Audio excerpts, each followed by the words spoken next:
كان الناس أمة واحدة فبعث الله النبيين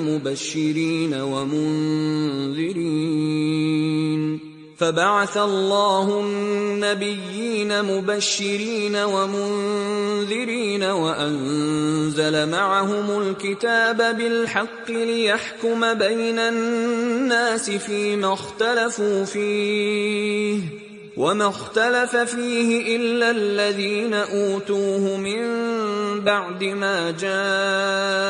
جاءتهم البينات بغيا